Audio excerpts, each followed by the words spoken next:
മണ്ണിടിച്ചിലുണ്ടായ കർണാടകയിലെ ഷിരൂരിൽ നിന്ന് ഒരു മൃതദേഹം കണ്ടെത്തി. ജീർണിച്ച അവസ്ഥയിലാണ് മൃതദേഹം കണ്ടെത്തിയത്. ഈശ്വർ മാൽപ്പയുടെ സംഘത്തിലുള്ള മത്സ്യത്തൊഴിലാളികളാണ് കടലിൽ മൃതദേഹം കണ്ടെത്തിയിട്ടുള്ളത്. DNA പരിശോധനയിലൂടെ മാത്രമേ ആളെ തിരിച്ചറിയാൻ സാധിക്കൂ. അതേസമയം മൃതദേഹം ഒഴുകിയെത്താനുള്ള സാധ്യത തള്ളാനാകില്ലെന്ന് retired major general M. Indrabalan അറിയിച്ചു. ഇന്ന് രാവിലെയോടെയാണ് ഷിരൂരിലെ കടലിൽ നിന്ന് ഒരു മൃതദേഹം കണ്ടെത്തിയിട്ടുള്ളത്. ജീർണിച്ച അവസ്ഥയിലാണ് മൃതദേഹമുള്ളത്. നിലവിൽ ഷിരൂരിലെ മണ്ണിടിച്ചിലുണ്ടായ അർജുൻ്റേതാണോ ഈ ഒരു മൃതദേഹം എന്നുള്ള സംശയം ഉണ്ടാകുന്നുണ്ട്. ഈശ്വർ മാൽപ്പയുടെ സംഘത്തിലുള്ള മത്സ്യത്തൊഴിലാളികളാണ് മൃതദേഹം ആദ്യം കണ്ടെത്തിയത്. എന്നിരുന്നാൽ കൂടിയും DNA പരിശോധനയിൽ കൂടി മാത്രമേ മൃതദേഹം ആരുടേതെന്നുള്ള തിരിച്ചറിയാൻ സാധിക്കൂ. ഗോകുൽ ചേർന്നുണ്ട്. ഗോകുൽ, ഈ മൃതദേഹം കരക്കെത്തിക്കാനുള്ള നടപടികൾ ആരംഭിച്ചിട്ടുണ്ടോ? എന്താണ് കൂടുതൽ വിവരങ്ങൾ? വിഷ്ണു, മൃതദേഹം കരക്കെത്തിക്കാനുള്ള നടപടികൾ ആരംഭിച്ചു കഴിഞ്ഞു എന്നാണ് നമുക്ക് മനസ്സിലാക്കുന്നത്. അതേസമയം തന്നെ ഈ ഈശ്വർ മാൽപ്പെ അങ്ങോട്ടേക്ക് പോയിട്ടുണ്ട് എന്ന് പറയാൻ വേണ്ടി സാധിക്കുന്നുണ്ട്. ഈ മൃതദേഹം തിരിച്ചറിയാൻ പ്രധാനമായിട്ടും DNA പരിശോധനയാണ് നടത്തേണ്ടത്. എന്നാൽ കഴിഞ്ഞ കുറച്ച് നിമിഷങ്ങൾക്ക് മുമ്പ് നമ്മൾ അർജുൻ്റെ കുടുംബവുമായി സംസാരിച്ചിരുന്നു. അർജുൻ്റെ കുടുംബവുമായി സംസാരിച്ച സമയത്ത് ഒരു കാര്യം അർജുൻ്റെ അനിയൻ അഭിജിത്ത് നമ്മളോട് പറഞ്ഞത്, അർജുൻ്റെ കയ്യിലൊരു വളയുണ്ടായിരുന്നു. അയാൾ കയ്യിൽ വള ധരിക്കുന്ന ഒരാളായിരുന്നു. ആ വള ഉണ്ടോ എന്ന് ഈശ്വർ മാൽപ്പയോട് പരിശോധിക്കണമെന്നൊരു കാര്യം അർജുൻ്റെ കുടുംബം ഈശ്വർ മാൽപ്പയോട് പറഞ്ഞിട്ടുണ്ട് എന്ന് അർജുൻ്റെ കുടുംബം നമ്മളോട് പങ്കുവച്ചിട്ടുണ്ട്. അർജുനെ തിരിച്ചറിയാൻ അല്ലെങ്കിൽ അർജുനാണോ എന്ന സംശയം കൂടുതൽ ബലപ്പെടുത്താൻ ആ ഒരു കാര്യം ഉപകരിക്കുമെന്നാണ് നമ്മളിപ്പോൾ മനസ്സിലാക്കാൻ വേണ്ടി സാധിക്കുന്നത്. എന്തായാലും ജീർണിച്ച അവസ്ഥയിലാണ് ഒരു മൃതദേഹം ഈ പുഴയിൽ നിന്ന് കണ്ടെത്തിയിട്ടുള്ളത്. ഷിരൂരിലെ മണ്ണിടിച്ചിലുണ്ടായ സ്ഥലത്ത് നിന്ന് ഏകദേശം 55-60 കിലോമീറ്റർ ദൂരെയായിട്ട് കടലിൽ ഒഴുകി നടക്കുന്ന രീതിയിലായിരുന്നു ഈ മൃതദേഹം കണ്ടെത്തിയത്. ഈശ്വർ മാൽപ്പയുടെ അനുയായികളായിട്ടുള്ള ഒരു സംഘം മത്സ്യത്തൊഴിലാളികളായിരുന്നു ഇത്തരത്തിലൊരു മൃതദേഹം കണ്ടെത്തിയതായിട്ടുള്ള വിവരം ഈശ്വർ മാൽപ്പയ്ക്ക് പങ്കുവച്ചിട്ടുള്ളത്. ഈ സാഹചര്യത്തിൽ പോലീസ് ഉദ്യോഗസ്ഥർ ഉൾപ്പെടെയുള്ള സംഘം അങ്ങോട്ടേക്ക് എത്തി പരിശോധന നടത്തുന്നു എന്നാണ് നമ്മൾ മനസ്സിലാക്കുന്നത്. മൃതദേഹം ഇതുവരെ കരക്കെത്തിച്ചിട്ടില്ല. ഒരുപാട് ദിവസങ്ങളായി. കഴിഞ്ഞ 16-ാം തീയതിയായിരുന്നു ഷിരൂരിൽ മണ്ണിടിച്ചിലുണ്ടായി അർജുൻ ഉൾപ്പെടെയുള്ള ആളുകളെ കാണാതായത്. ഇപ്പോൾ ആ പ്രദേശത്ത് 3ഓളം ആളുകളെ കാണാതായിട്ടുള്ളതായിട്ടുള്ള വിവരമുണ്ട്. അപ്പോൾ ഈ 3 പേരിൽ ആരെങ്കിലും ഒരാളാണോ എന്നൊരു സംശയം ബലപ്പെടുത്തുന്നതിനാലാണ് DNA പരിശോധന ഉൾപ്പെടെയുള്ളവ നടത്തിയാൽ മാത്രമേ ആരാണ് ഇത് എന്ന് തിരിച്ചറിയാൻ സാധിക്കൂ എന്ന് ഘട്ടത്തിലേക്ക് എത്തിയിരിക്കുന്നത്. ജീർണിച്ച അവസ്ഥയിലായതിനാൽ ഒറ്റ നോട്ടത്തിൽ തിരിച്ചറിയാൻ സാധിക്കാത്ത അവസ്ഥയിലാണ് മൃതദേഹം ഉള്ളത്. മത്സ്യത്തൊഴിലാളികളുടെ വലയിൽ കുടുങ്ങിയ അവസ്ഥയിലായിരുന്നു ഈ ഒരു മൃതശരീരം കിട്ടിയിട്ടുള്ളത്.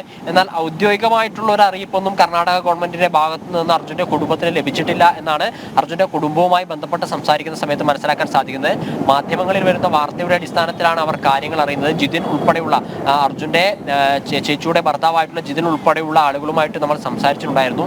ഔദ്യോഗികമായിട്ടുള്ള ഒരു അറിയിപ്പൊന്നും ലഭിച്ചിട്ടില്ല. എങ്കിലും ഇത് അർജുനാണോ എന്നറിയാനുള്ള ഒരു താല്പര്യം അവർക്കുണ്ട്. ആ രീതിയിലുള്ള അന്വേഷണങ്ങൾ അവർ നടക്കുന്നുണ്ട്. അതുകൊണ്ട് തന്നെയാണ് ഈശ്വർ മാൽപ്പെ ഈ മൃതദേഹം കണ്ടെത്തിയ സ്ഥലത്തേക്ക് കടലിലേക്ക് പോകുമെന്ന് അർജുന്റെ കുടുംബത്തെ അറിയിച്ചിട്ടുണ്ടായിരുന്നു. ഈശ്വർ മാൽപ്പയും അർജുന്റെ കുടുംബവും സംസാരിച്ചിട്ടുണ്ട്. ആ സംസാരിച്ച സമയത്താണ് അർജുന്റെ കയ്യിൽ ഒരു വളയുണ്ട്, ആ വളയുടെ കാര്യങ്ങളൊക്കെ പറഞ്ഞ് അത് ആ വളയിൽ കൈക്കുണ്ടോ എന്ന് പരിശോധിക്കണം എന്ന കാര്യം ഈശ്വർ മാൽപ്പയോട് അർജുന്റെ കുടുംബം പങ്കുവച്ചിട്ടുള്ളത്.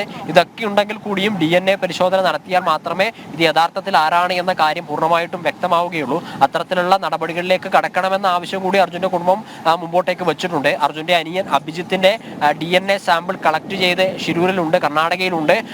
ഈ കിട്ടിയ മൃതശരീരത്തിന് DNA ഉൾപ്പെടെയുള്ളവ പരിശോധിച്ച് അർജുന്റെ അനിയന്റെ അഭിജിത്തിന്റെ DNA-യുമായിട്ട് താരതമ്യപ്പെടുന്നുണ്ടോ എന്ന് പരിശോധിച്ചാൽ മാത്രമേ ഇതിന്റെ യഥാർത്ഥ ഫലം എന്തായാലും പുറത്തുവരികയുള്ളൂ. ഒരുപാട് നാളുകളായിട്ട് കാത്തിരിക്കുകയാണ്.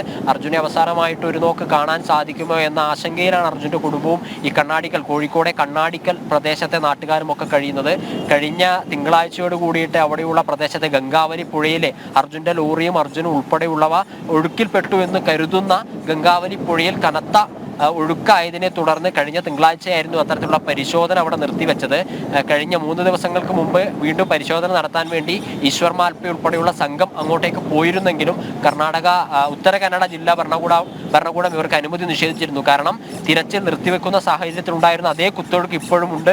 വീണ്ടും പുഴയിലേക്ക് ഇറങ്ങിക്കഴിഞ്ഞാൽ അത് വലിയ അപകടം സൃഷ്ടിക്കും എന്നതിനാൽ ഈശ്വർ മാൽപ്പയ്ക്ക് പുഴയിൽ ഇറങ്ങാനുള്ള അനുമതി നിഷേധിച്ചിരുന്നു. ആ സാഹചര്യത്തിൽ അർജുന്റെ കുടുംബം കർണാടക ഹൈക്കോടതിയൊക്കെ സമീപിച്ചിരുന്നു. കർണാടക ഹൈക്കോടതി വിഷയത്തിൽ ഇടപെട്ടിട്ടുണ്ട്.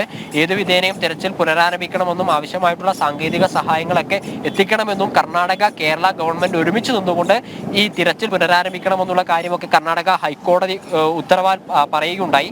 ഈ സാഹചര്യത്തിലാണ് ഇപ്പോൾ ഒരു മൃതശരീരം കിട്ടിയിട്ടുള്ളത്. മൃതശരീരം കണ്ടെത്തി കഴിഞ്ഞിട്ട് ഏകദേശം 2 മണിക്കൂർ പിന്നിടുന്നു. 3 മണിയോട് കൂടി ഈ ഈശ്വർ മാൽപ്പെ മൃതദേഹം കണ്ടെത്തിയ സ്ഥലത്തേക്ക് എത്തുമെന്ന് പറഞ്ഞിരുന്നെങ്കിൽ ഇതുവരെ അദ്ദേഹം അവിടെ എത്തിയിട്ടില്ല. ഏതാനും നിമിഷങ്ങൾക്കകം അവിടെ എത്തുമെന്ന് തന്നെയാണ് മനസ്സിലാക്കുന്നത്. പോലീസ് ഉദ്യോഗസ്ഥർ അവിടെ എത്തി പരിശോധന നടത്തുകയാണ്. കോസ്റ്റ് ഗാർഡ് ഉൾപ്പെടെയുള്ള സേനാ വിന്യാസങ്ങളും അവിടെ ഉണ്ട്. ഈ കടലിൽ നിന്ന് ഈ മൃതദേഹം കരയിലേക്ക് എത്തിച്ചതിന് ശേഷം ആശുപത്രിയിലേക്ക് എത്തിച്ച DNA പരിശോധന നടത്തിയാൽ മാത്രമേ ഇതാരാണ് എന്ന കാര്യത്തിൽ അന്തിമമായ ഒരു തീരുമാനം ഉണ്ടാവുകയുള്ളൂ. അർജുനാണോ എന്നറിയാനുള്ള ആകാംക്ഷയോടുകൂടി കാത്തിരിക്കുകയാണ് അർജുന്റെ കുടുംബം. വിഷ്ണു. ഗോകുൽ, ഒരുപക്ഷെ ഈ ഗംഗാവലി പുഴയിൽ നിന്ന് ആണോ ഈ ഒരു മൃതദേഹം ഒഴുകിയെത്തിയത് സംബന്ധിച്ചുള്ള സാധ്യതകൾ പരിശോധിക്കുമ്പോൾ ഒരുപക്ഷെ ഈ ഒരു മൃതദേഹം അവിടെ നിന്നും ഇത്രത്തോളം അല്ലെങ്കിൽ ഒഴുകിയെത്താനുള്ള ഒരു സാധ്യതകൾ എത്രത്തോളമാണ്? പ്രത്യേകിച്ച് നമുക്കറിയാം ഈ പിന്നീട് ഈ ഒരു രക്ഷാദൗത്യം ഏകോപിപ്പിച്ച മേജർ ജനറൽ ഇന്ദ്രബാലൻ ഇത് സംബന്ധിച്ചുള്ള എന്തെങ്കിലും നിരീക്ഷണങ്ങൾ നടത്തുന്നുണ്ടോ? ഈ പുഴയിൽ നിന്ന് ഈ പുഴയിൽ ഉണ്ടായിട്ടുള്ള ആ പുഴയുടെ വലിപ്പമൊക്കെ മനസ്സിലാക്കുന്ന സമയത്ത് ഇത്രയും ദൂരം ഒഴുകി പോകാനുള്ള സാധ്യതയെ തള്ളിക്കളയാൻ സാധിക്കുന്ന ഒന്നല്ല. കാരണം പുഴയുടെ വീതി എന്ന് പറയുന്നത് 200 മീറ്ററോളം വീതിയുള്ള ഒരു പുഴയാണ്. പല ഭാഗത്തും അതിലധികമുണ്ട്. വലിയ രീതിയിലുള്ള കുത്തൊഴുക്ക് അനുഭവപ്പെടുന്ന ഒരു പ്രദേശമാണ്. ഈ മണ്ണിടിച്ചിലുണ്ടായ സമയത്ത് ഒരു പെട്രോൾ ഗ്യാസ് ടാങ്കറിന്റെ സിലിണ്ടർ അതിന്റെ ബുള്ളറ്റും കിട്ടിയത് കിലോമീറ്ററുകൾക്കപ്പുറമാണ്. ഈ മണ്ണിടിച്ചിൽ തന്നെ ഉണ്ടായിട്ട് പല ആളുകളുടെ മൃതശരീരം കിട്ടിയത് 10-15 കിലോമീറ്ററുകൾക്കപ്പുറമാണ്. അത്തരത്തിൽ വലിയ രീതിയിലുള്ള കുത്തൊഴുക്കുള്ള സ്ഥലമാണ്. ഈ പുഴ സ്വാഭാവികമായിട്ടും കടലുമായി കണക്ട് ചെയ്യപ്പെടുന്നുണ്ട്. ഒഴുകിപ്പോവാനുള്ള സാധ്യതയെ തള്ളിക്കളയാനാവില്ല. അതുകൊണ്ട് തന്നെയാണ് ഈശ്വർ മാൽപ്പെ ഉൾപ്പെടെയുള്ള ആളുകൾ അങ്ങോട്ടേക്ക് എത്തുന്നത്. വലിയ കുത്തൊഴുക്കുള്ള പുഴയാണ്, വലിയ ആഴമുള്ള പുഴയാണ്, വലിയ വലിപ്പമുള്ള പുഴയാണ്. ആ വലിപ്പം ഉള്ളത് കൊണ്ട് തന്നെ ഈ 55 കിലോമീറ്റർ അപ്പുറത്ത് നിന്ന് മൃതശരീരം കിട്ടിയെന്ന് പറയുമ്പോൾ അത് ഒരുപക്ഷെ ഇവിടെ നിന്ന് വന്നതായിരിക്കാം എന്ന സംശയം ബലപ്പെടുത്തുന്നതാണ്. കാരണം ഒഴുകിപ്പോവാനുള്ള സാധ്യതകളൊക്കെ ഉണ്ട് എന്ന് തന്നെയാണ് ഇപ്പോൾ അവിടെയുള്ള ആളുകളൊക്കെ പറയുന്നത്. അത്രത്തോളം ഒഴുക്കായിരുന്നു. കാരണം ആദ്യമൊക്കെ ഈശ്വർ മാൽപ്പെ ആ പുഴയിലേക്ക് ഇറങ്ങി 3 തവണ പുഴയിലേക്ക് ഇറങ്ങി മുങ്ങിത്തപ്പാൻ വേണ്ടി ശ്രമിച്ച സമയത്ത് ഈശ്വർ മാൽപ്പയ്ക്ക് തന്റെ നിയന്ത്രണം നഷ്ടപ്പെട്ട് ഒഴുകിപ്പോകുന്ന ഒരു സാഹചര്യമൊക്കെ ഉണ്ടായിരുന്നു. പിന്നീട് സൈന്യവും NDRF സംഘങ്ങളൊക്കെ ചേർന്നിട്ടായിരുന്നു ഈ ഈശ്വർ മാൽപ്പയെ വലിച്ച് കരയ്ക്ക് അടുപ്പിച്ചത്.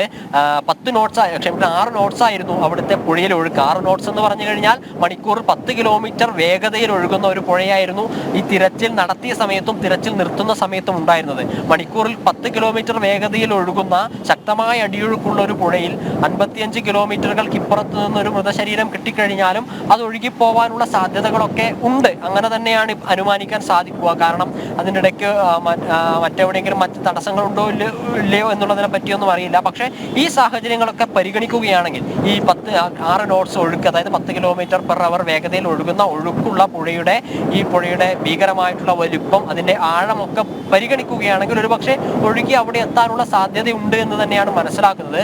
പക്ഷേ അപ്പോഴും നമുക്കിത് അർജുൻ്റേതാണ് എന്ന് ഉറപ്പിക്കാൻ വേണ്ടി സാധിക്കില്ല. 3ഓളം ആളുകളുടെ മൃതശരീരം കിട്ടാനുണ്ട്. ഈ മണ്ണിടിച്ചിലിൽ ഉണ്ടായിട്ടുള്ള ആളുകളുണ്ട്, ആ പ്രദേശത്ത് തന്നെ കാണാതായ മറ്റൊരു വ്യക്തിയുണ്ട്. ഇത്രയും ആളുകളുടെ മൃതശരീരം കിട്ടാനുണ്ട്. മറ്റാരുടെയും അതായത് കാണാതായിട്ടുള്ള വിവരങ്ങളൊന്നും റിപ്പോർട്ട് ചെയ്യപ്പെട്ടതായിട്ട് അറിവില്ല. അതുകൊണ്ട് തന്നെ ഒരുപക്ഷെ അർജുൻ്റേതാവാം എന്ന സംശയത്തിന് ബലമേറുന്നുണ്ട്. അല്ലെങ്കിൽ ഈ മണ്ണിടിച്ചിലിൽപ്പെട്ട് മരിച്ച ആരുടെയെങ്കിലും ആയിരിക്കാം എന്ന വാദത്തിന് ബലം ഏറെയുണ്ട്. അത്തരത്തിലുള്ള തീരുമാനത്തിന്റെ അല്ലെങ്കിൽ അത്തരത്തിലുള്ള അനുമാനത്തിന്റെ അടിസ്ഥാനത്തിലാണ് ഇപ്പോൾ പരിശോധന നടക്കുന്നത്. അർജുന്റെ കുടുംബവും ഈ ഒരു അനുമാനത്തിൽ തന്നെയാണ് കാര്യങ്ങളൊക്കെ നീക്കിക്കൊണ്ടിരിക്കുന്നത്. ഔദ്യോഗികമായിട്ടുള്ള ഒരു അറിയിപ്പ് കർണാടക ഭരണകൂടത്തിന്റെ ഭാഗത്തു നിന്ന് കിട്ടിയിട്ടില്ലെങ്കിൽ കൂടിയും ചില കാര്യങ്ങളൊക്കെ അർജുന്റെ കുടുംബം മുന്നോട്ടേക്ക് വെച്ചിട്ടുണ്ട്. അതിൽ നമ്മൾ നേരത്തെ സൂചിപ്പിച്ചതുപോലെ അർജുൻ സ്ഥിരമായി കൈക്ക് വളയിടുന്ന ഒരാളാണ്. ആ വള കൈക്കുണ്ടോ എന്ന് നോക്കണമെന്ന് ഈശ്വർ മാൽപ്പയോട് പറഞ്ഞിരുന്നു. രണ്ടാമത്തെ കാര്യം DNA പരിശോധന നടത്തണമെന്നൊരു കാര്യവും പറഞ്ഞിരുന്നു. അപ്പോൾ ആ മൃതശരീരം അർജുൻ്റേതാണോ എന്ന് അറിയാനുള്ള ആഗ്രഹം അർജുന്റെ കുടുംബത്തിന് സ്വാഭാവികമായിട്ടും ഉണ്ട്, ആയിരിക്കാനുള്ള സാധ്യതയുണ്ട് എന്നൊരു അനുമാനം പല ആളുകൾ പങ്കുവെക്കുന്ന ഒരു സാഹചര്യം നിലവിലുണ്ട്. വിഷ്ണു.